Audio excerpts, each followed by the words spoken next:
Hello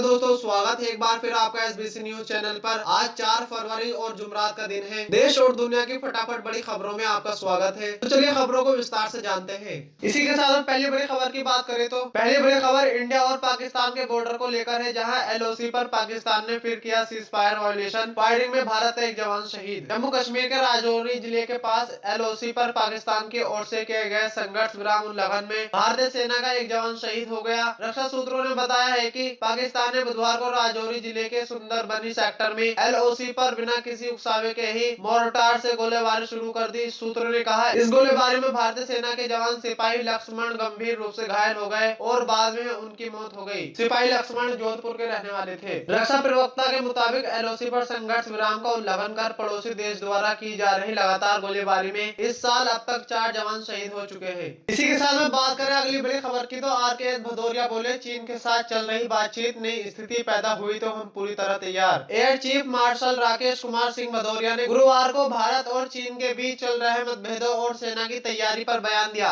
समाचार agency ANI के मुताबिक air chief marshal RKS Bhadauria ने कहा कि भारत और चीन के बीच बातचीत चल रही है। जितनी फोर्स की जरूरत है हमने तैनाती की है। अगर कोई नई स्थिति पैदा हुई तो हम उसके लिए भी पूरी तरह तैयार हैं। जानकारी के लिए आपको बता दें कि बीते बुधवार को air chief marshal RKS Bhadauria ने एरो इंडिया 2021 कार्यक्रम में रक्षा क्षेत्र में स्वदेशी निर्माण की बढ़ती ताकत की प्रशंसा की थी। कार्यक्रम के दौरान एयर चीफ मार्शल ने कहा था कि आज हमारे पास एयर स्पेस सर्विलांस क्षमता मौजूद है। खास बात यह है कि इसे हमारे देश की इंडस्ट्री ने तैयार किया है। स्वदेशी निर्माण की क्षमता बढ़ाने के लिए केंद्र की सरकार ने कई कदम उठाए हैं। केंद्र सरकार ने नीति में कई परिवर्तन किए। आज नए जेनरेशन की तकनीक देश भारत में ही तैयार हो रही है। इसी के साथ में अगली बड़ी खबर बीजेपी के विधायक को लेकर है, जहां बीजेपी एमएलए के बिगड़े बोल। 2000 रुपए के लिए कहीं भी चले जाते हैं राकेश टिकैत, मुझसे बड़े किसान नहीं। अक्सर चर्चा में रहने वाले गाजियाबाद की लोनी से बीजेपी विधायक नंद किशोर गुर्जर का विवादित बयान सामने आया। कृषि कानूनों के खिलाफ दिल्ली के गाजीपुर बॉर्डर पर धरने पर बैठे भारतीय किसान यूनियन के प्रवक्ता राकेश टिकैत को लेकर विधायक नंद किशोर गुर्जर ने विवादित बयान दिया। नंद किशोर ने राकेश टिकैत पर निजी हमला बोला। उन्होंने पत्रकारों के साथ बातचीत में कहा कि राकेश टिकैत मुझसे बड़े किसान नहीं है। मेरे पास जितनी जमीन है राकेश टिकैत के पास उसकी आधी जमीन भी नहीं है।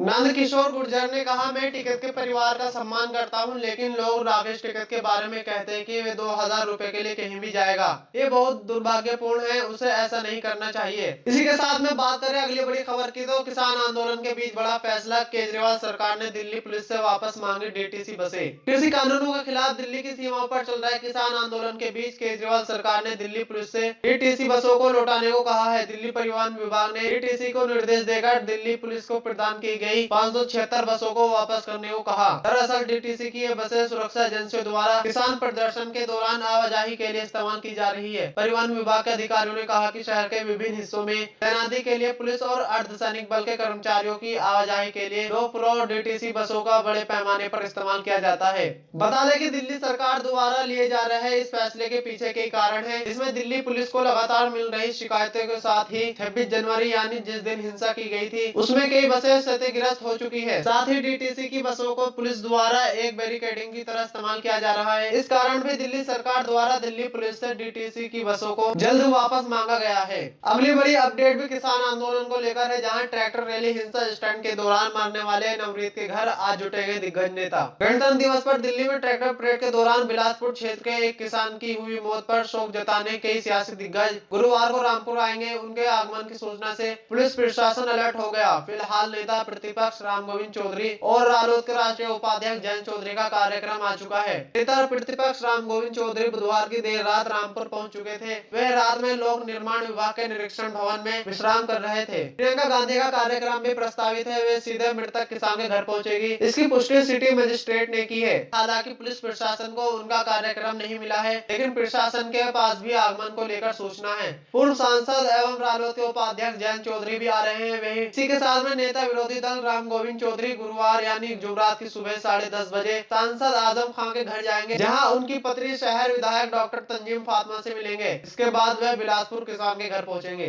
और जहां तक बात करें अगली बड़ी खबर की, तो अगली बड़ी खबर मध्य प्रदेश से है, जहां मध्य प्रदेश में अब गौमूत्र से बने फिनाइल से साफ होंगे सरकारी दफ्तर। गौ माता और गौ सेवा को अपने एजेंडे में सबसे ऊपर रखने वाली भारतीय जनता पार्टी की सरकार ने मध्य प्रदेश के सभी सरकारी दफ्तरों में गौमूत्र से बने फिनाइल का इस्तेमाल करने का सरकारी फरमान जारी किया है। सूबे की सियासत में हमेशा से सुर्खियों में रहने वाली गौ माता एक बार फिर सत्ताधारी बीजेपी को याद आ रही है। देश की पहली गौ कैबिनेट बनाने के बाद अब गौमूत्र के फिनाइल से सभी सरकारी दफ्तरों के धोने के लिए सरकारी मोहर भी लगा दी गई है। अब से मध्य प्रदेश के सभी सरकारी दफ्तरों को आम फिनाइल की जगह गौमूत्र से बने फिनाइल से साफ किया जाएगा। इसके लिए सरकार के सामान्य प्रशासन विभाग ने आदेश जारी किए हैं। आदेश में पंचायत से लेकर मंत्रालय स्तर तक के दफ्तरों में गौमूत्र से बने फिनाइल के इस्तेमाल के निर्देश दिए गए हैं। शिवराज सरकार में मंत्री इंदर सिंह परमार ने अपने ही घर से गौमूत्र से बने गोनाइल का इस्तेमाल भी शुरू कर दिया है। उन्होंने मीडिया से बात करते हुए सामान्य प्रशासन विभाग के मंत्री इंदर सिंह परमार ने बताया कि सरकार की मंशा है कि इसके जरिए गायों की रक्षा होगी और उनसे मिलने वाले उत्पादों को बढ़ावा मिलेगा। इसलिए यह फैसला आत्मनिर्भर भारत, आत्मनिर्भर मध्य प्रदेश बनाने के मकसद से लिया गया है। इसी के साथ में अगली बड़ी खबर रेलवे को लेकर है, जहां यूपी, बिहार, बंगाल और राजस्थान के यात्रियों के लिए खुशखबरी। होली से पहले रेलवे ने किया बड़ा ऐलान। ट्रेनों की नई सूची के मुताबिक सप्ताह में एक दिन चलने वाली डिब्रूगढ़ राजधानी एक्सप्रेस अब सप्ताह में 5 दिन चलेगी। फिलहाल ये ट्रेन नई दिल्ली रेलवे स्टेशन से प्रत्येक मंगलवार को 11:25 पर रवाना होती है। तीसरे दिन सुबह 5:30 बजे डिब्रूगढ़ पहुंचती है। वहीं डिब्रूगढ़ से प्रत्येक गुरुवार को शाम 7:55 पर चलकर तीसरे दिन दोपहर 1:38 पे नई दिल्ली रेलवे स्टेशन पर पहुंचती है। वहीं अब यह ट्रेन 16 फरवरी से डिब्रूगढ़ से प्रत्येक रविवार, मंगलवार, बुधवार, गुरुवार और शनिवार को चलेगी, जबकि 19 फरवरी से यह नई दिल्ली रेलवे स्टेशन से सोमवार, मंगलवार, बुधवार, गुरुवार और शनिवार को चलेगी। इसके टाइम टेबल और ठहराव में कोई बदलाव नहीं किया गया।